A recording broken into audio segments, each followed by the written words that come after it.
Yeah, we could do some of these. These are fun. For Obi-Wan, if he had never seen Maul again, We'll start with this and we'll do after some other 5 minutes, stuff. he would have been fine with that. Defending his master died, and Obi-Wan destroyed this Sith Lord. It's a traumatic experience for him. For Maul, it forges a deep hatred and need for revenge, which sustains his kind of miserable existence for a while. There was a plan laid out for him. He was going to be one of the main players in the Clone Wars working under his master. And all of that was derailed in that fight on Naboo with Qui-Gon Jinn and Obi-Wan Kenobi. The revenge drives him towards this conflict with Obi-Wan in the Clone Wars. He tries to punish Obi-Wan by killing someone that Obi-Wan loves, and he wants to drive Obi-Wan mad like he was. He wants to see that Obi-Wan would go the same path that he did. We knew that there was a story between Obi-Wan and Maul that wanted some resolution, and that felt right for this show to tackle. The Sith took everything from me. Once I had power. Now I have nothing. Nothing. He was consumed with this idea of not only revenge, but making sense of what happened to him and who he is and what his purpose is. Darth Maul lives. Formerly Darth. Now just Maul. When you bring a character back, you have to have some intention about what you plan to do with them. And I think as we started to whittle away at what this story was going to be for Maul, it became very clear that one of the things driving him would be this quest back to Obi-Wan. I would love to see those storyboards, concept arts, whatever they had in this book right here. I don't know, like, is anyone else super, I guess, yeah, because of the views of those videos, but I'm just so interested in the behind the scenes stuff, like the stuff that could have been, or really the process that undertook, that the process that came to turn out to be what the final product was. I'm really obsessed with that. Like, it's really interesting. Away at what this story was going to be for Maul, it became very clear that one of the things driving him would be this quest back to Obi-Wan. I see him. And if I could finally destroy him, is that where everything went wrong? Is that where I can get back on my path? It was the first and only time that we were going to see Obi-Wan Kenobi a couple of years before Episode 4. We'd find a way to sort of match the younger Obi-Wan that we established in Season 1, introduce enough of the aspects of Alec Guinness's performance from Episode 4, and back away from it just enough that we were maybe 2 years before those events. And in a lot of ways, that's been the sort of fun of Rebels. Can we find a way to have the audience believe that what they're seeing now will lead you to the Obi-Wan that you see when he meets Luke out in the desert? Maul is an old adversary, and a persistent one at that. Whenever you're doing those kinds of legacy voice matches, you know, there's a lot on the line because everybody knows what that person looks like and sounds like.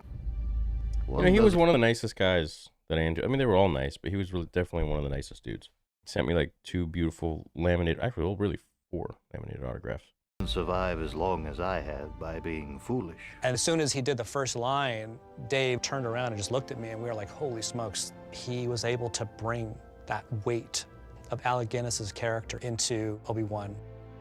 It was a really incredible moment. You heard him and you thought, this is really bringing the episode to life. If you define yourself by your power to take life, your desire to dominate, to possess, then you have nothing. Play with the attitude you have. I like the attitude of it all. Okay, all right. In my mind's eye, Kenobi. Kenobi! When he discovers Obi-Wan's alive, that's a good day. Dope. He's caught in this endless cycle, and he is desperate for some form of resolution.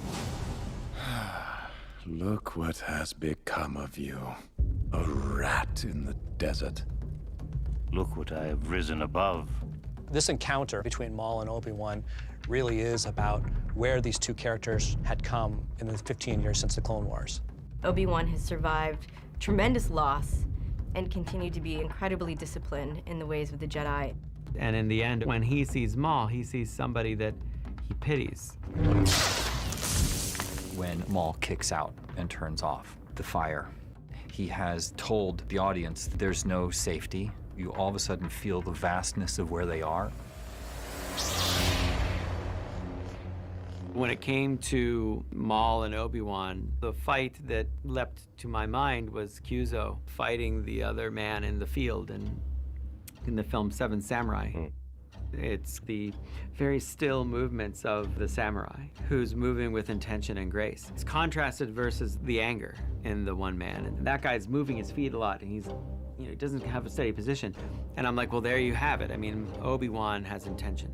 He is calm in this moment. He is centered. Maul is on the edge. Maul is angry. Maul is getting ready. We see this perfectly in The Phantom Menace when Maul is pacing and Qui-Gon Jinn is just sitting there meditating. I don't think there's a better representation of the differences and the stark contrast between the Sith and the Jedi than in that moment right there. I want to kill you. I've been waiting for this. You know, he's all this energy built up.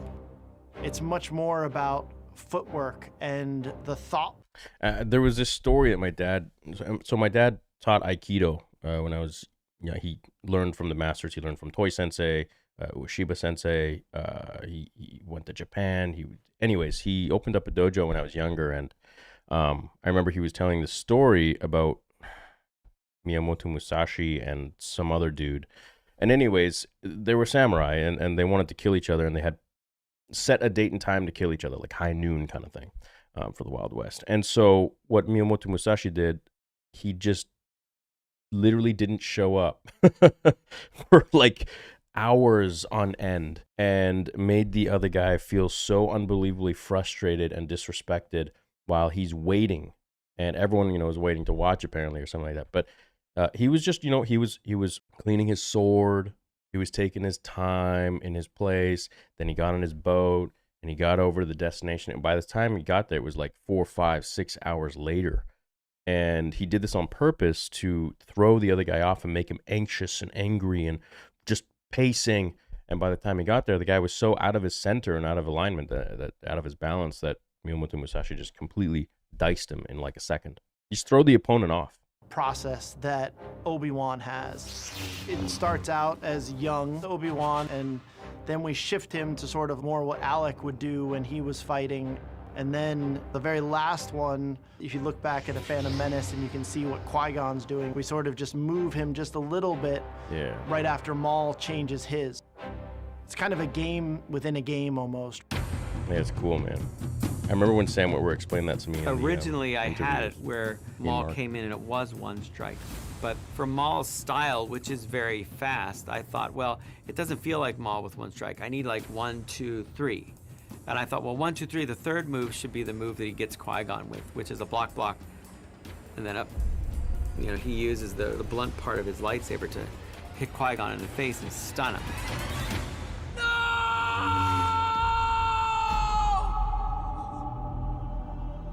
But Obi-Wan saw that. Obi-Wan was there. And Obi-Wan in that moment is ready for that. And he sees the symmetry of the moment, and he's able to slice that. The apprentice learned from the master's mistake all these years later. And Maul never learned. Maul understands, oh, immediately, I've misread this. This is not some sad desert hermit. This is a Jedi Master who's on active duty. And if he's this good, then this must be the most important guard post in the entire galaxy. Reading that script the first time, it was so powerful. And you can see the look of pity in Ben Kenobi's eyes. Tell me, is it the chosen one? He is. That's what Obi-Wan has to believe to stay out there in the desert for over 20 years. That part always confused me, because, I mean, not sure why Dave would say that, because, you know, the chosen one is reserved for just Anakin, so we don't even want to, like, misconstrue that with anyone else. But I guess in Maul's point of view, he doesn't know really who the chosen one is, and so now he thinks that this is the one that will save them. But at the end of the day, George always said Luke didn't save anything. He was just the catalyst to Anakin doing what he needed to do. So I don't know. I always found that thought-provoking. Watching this kid. Obi-Wan says to Anakin, you were the chosen one. You were. It was said that you would destroy the Sith, not join them! And according to Obi-Wan... Wait. Is he actually answering what I just... What?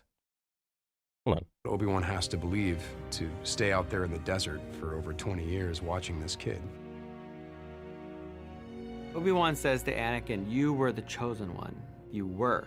It was said that you would destroy the Sith, not join them! And according to Obi-Wan in Empire Strikes Back, that boy is our last hope. He believes on some degree that perhaps Anakin's offspring, who would be a threat to the Emperor, is the chosen one. Lots going on there, but the debate is fine. The debate of who is the chosen one. I mean, it's there. I mean, George has said it's Anakin. What? Cool. Wow. Okay, so like in our minds, the chosen one is Anakin. Okay. But then in the mind of Obi-Wan, it changes. Interesting. So in George's mind, the chosen one is always Anakin, but in Obi-Wan's, he shifts it to, wow. I didn't know that. That's pretty cool. But I don't know how much foresight Obi-Wan has into Anakin being able to turn. As far as Obi-Wan has come, he still doesn't quite know how this... Hold on, I gotta listen to that again. Anakin. But I don't know how much foresight... Our last hope. He believes on some degree that perhaps Anakin's offspring, who would be a threat to the Emperor, is the chosen one. Lots going on there, but the debate is fine. The debate of who is the chosen one. I mean, it's there. I mean, George has said it's Anakin. But I don't know how much foresight Obi-Wan has into Anakin being able to turn.